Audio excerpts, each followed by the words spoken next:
She didn't have to communicate, leave my stuff alone. She just had to bite her sister. It's way easier.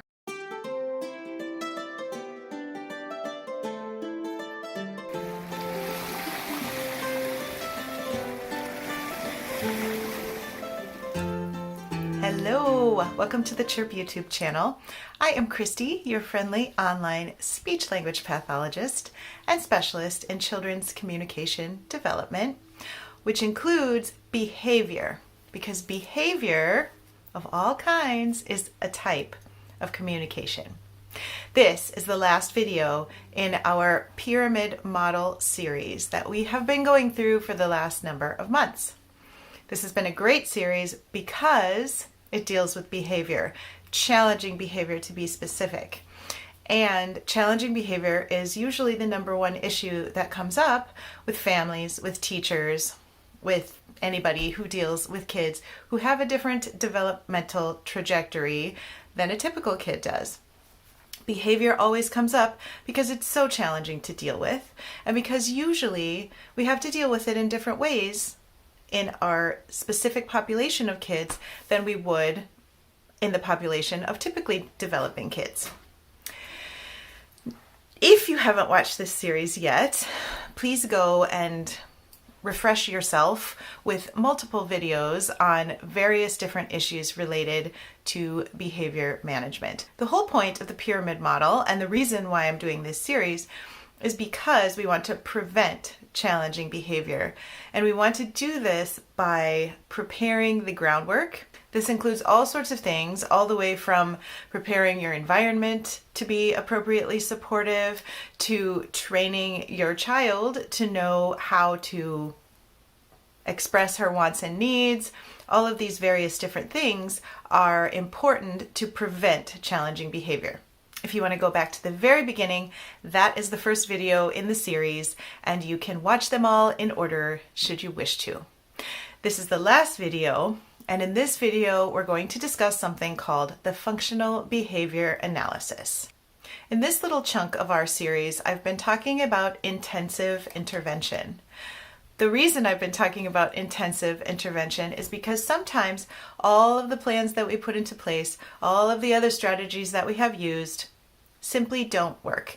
And we have that behavior that we've been trying to avoid, i.e. the child melts down or has a tantrum, or there's some sort of other major issue. Sometimes these things happen. And I have done a variety of different videos within this little section on tantrums and on meltdowns. And in this video, I want to discuss this strategy for assessing and adjusting how we respond to certain behaviors. This is called the functional behavior analysis because we're going to be looking at what needs the behavior serves and how the adult in the situation responds to these behaviors, and then what the consequence of that is. We have talked about this in passing in previous videos, but in this video we're going to go into a slightly more depth, and I'm going to give you some examples from my real life speech language pathology practice. Let's discuss the ABC of the functional behavior analysis. The A is antecedent. The antecedent means what comes before, whatever comes before. B stands for behavior. Behavior is, of course, the behavior we're trying to avoid. Maybe it's hitting, maybe it's swearing. Whatever it is, that's the behavior, B. C is the consequence. This is what happens as a result of the behavior. Here is an example. Don't get this in your head as a good example. A, the antecedent. I worked with a little boy who was very easily irritated whenever any demands were put on him. And so when we're going to use the example of cleaning up. Another thing that's in this story that I don't want you to get an idea is a good idea is a sippy cup. Up to a certain age, sippy cup, fine. You know, it happens and it's fine. But this little boy was 4 and there was no reason that he should have been using a sippy cup. The reason he was still using a sippy cup was because of this behavior. The behavior was, let me go back to antecedent. The antecedent was we're going to ask him to put away his toys, to clean up whatever he was playing with. He never likes this. Not only does he not want to be done with his toys, but he just doesn't want to put them all back in the box, in the bin. That's the antecedent. The behavior is he throws his sippy cup. This is why he has a sippy cup instead of a regular cup, because this behavior of throwing something and making a mess is so common that his mother, in this case, is trying to prevent the mess by keeping a lid on the sippy cup. Well, it doesn't work and the milk goes everywhere, usually, but she's trying. Let's go back. Antecedent. I'm at the house observing. I'm observing because there are lots of behavior issues and communication problems. Okay, I see the mom say, okay, it's time to put away the blocks, put them in the box, clean up, whatever she does. And he starts ramping up, getting angry, and then he throws his sippy cup. It hits the side of the island, it bursts open, and milk goes everywhere. That's the behavior. Antecedent, clean up now. Behavior, mess. Consequence is, mom says, okay, you made a mess. Go sit on the stairs to calm down. So he goes to sit on the stairs. Do you see any problems with this pattern? This is the pattern that repeated itself over and over every time this little boy didn't like something that was happening in his family. Now, when I look at this behavior scenario, what I see is the child doesn't like something, the child shows a behavior, the child gets out of doing what he doesn't want to do. When he went to sit on the stairs to calm down, his mom put all the blocks away and cleaned up the milk. So guess what? He didn't have to clean up, which he didn't want to do. And he got to go sit by himself watching his mom clean up his mess. Now, this is not okay with me for many reasons. The first reason is this child has learned a pattern of communication that is not going to be effective anywhere else in the world. No one else is going to put up with that. I'm not going to put up with it either. So, sorry, I have showed up at your house and we're going to fix this. Number two, of course, is that mom is doing much more work than she should be doing. We need to fix that too. Number three, the child needs to be able to deal with frustrating circumstances without just leaving the circumstance. The child needs to be able to work through that situation and get to the other side successfully. What did I do in this situation? First of all, let me say, if you have a behavior in your situation, in your relationship with a child, this is a great setup for analyzing the behavior. If you have already put into place all of the other recommendations in this series that we have tried, and we're still having some behaviors, this is our next step. And in fact, you can do this functional behavior analysis at the very beginning of your behavior management journey. It's not a bad plan because it is a very helpful outline to try to figure out what is the problem and is the consequence from this behavior actually a reward. In this situation with this little boy that I'm talking about, the consequence of his behavior was actually a reward. It got him out of doing something he did not want to do. If we unintentionally reward behavior that we don't want to see, there will be more of that behavior that we don't want to see. So we need to be very clear-eyed when we look at how we respond to our children's behavior. We want to be careful to reward the right things because what we reward will get repeated. What did I do in the case of this little guy? Well, we had to clean up again, of course, the next time we got out some toys.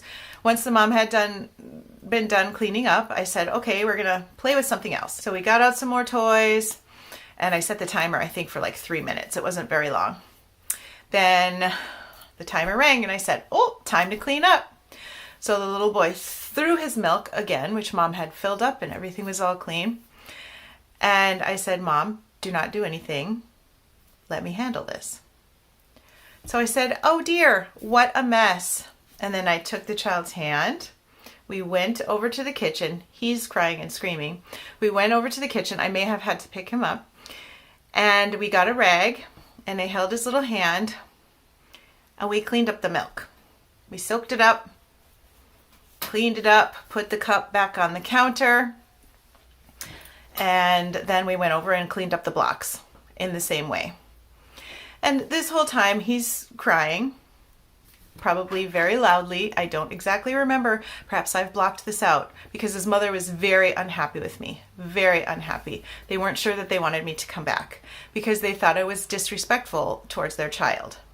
The problem is I thought they were disrespectful towards children in general because they were not teaching their child how to deal with frustrating situations. Their child had this huge area of missing skills because they were constantly rewarding the wrong behavior.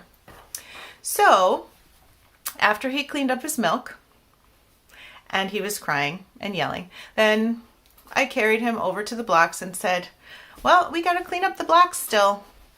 Yep, the milk was a mess, but we cleaned it up. Now we're going to clean up the blocks. That's what we do when we're done. I coached him through it with a calm, friendly voice. I helped him do it. I didn't sit there and say, you clean it up, you played with the blocks, or you spilled the milk, you clean it up. We're doing it together. We are a team. We will clean up the milk and then we'll clean up the blocks. It's fine. We don't have to worry. It's not a big deal. And then after the blocks were cleaned up, we took a little break and then we played with something else. And it wasn't a big deal. It's not a big deal to not reward a child's challenging behavior. It is only a big deal if we don't realize that we're doing it. I explained this to Mom, and she was very upset because her child was upset. And that's how it is with those we love. When they're upset, we get upset as well. But sometimes we need to be a little upset in order to learn how to keep ourselves calm, in order to learn how to communicate more effectively when we're upset. We can't totally avoid being upset in this life. We have to learn how to persevere through it. And we have to learn how to communicate things or be disappointed or have to clean up toys that we don't want to clean up without throwing stuff at the wall. And this kid did very quickly. In fact, I don't think when I was there, he ever threw his milk cup again because he did not want to clean it up. Of course. So we could talk about, oh man, I'm disappointed. I didn't feel quite done playing with the blocks. Or, that's sad. I don't like cleaning up. It is sad. Thank you for telling me you feel sad. Do you need a little hug? Maybe that would help you feel better. Maybe we could clean it up together. Maybe we could sing a song. Maybe we could turn on fun music while we clean it up. Let's think of some options that might make it a little bit more fun. I have to bribe myself to do stuff sometimes too. Don't worry, Christy. You can do it. You can cook dinner. Just turn on a YouTube video and there you go. You have dinner ready. Good job, Christy. We all have to do things we don't really feel like doing. And sometimes we have to convince ourselves to do it. And that is what we did with this little guy. And it worked very well. So think about a child in your life. Think about a particular behavior from a particular child in your life that you wish weren't happening. What is the antecedent to this behavior? What comes before Sheila bites her sister? What happens right before? Write that down in the A column. And then in the B column, write the behavior. Bites sister. And then in the C column, write down what happens afterwards. Mom yells. Dad puts her in her room. Sister gets moved farther away from Sheila and her toys. Whatever the case may be. 2 out of 3 of those options already are probably a reward for Sheila. Getting some time out in her room is probably a reward. Getting her sister moved farther away from her and her toys, that's probably a reward. She didn't have to communicate, leave my stuff alone. She just had to bite her sister. It's way easier and faster because people respond quicker. This teaches us that Sheila has a missing skill, which we talked about in that video. And we can very purposefully teach missing skills, like I talked about in that video. As you can see, this is a very helpful framework for thinking about behavior and for learning better strategies ourselves. If we realize, the way I'm responding to this behavior is actually rewarding my child, and that's going to make this behavior more common, then we need to change our own response.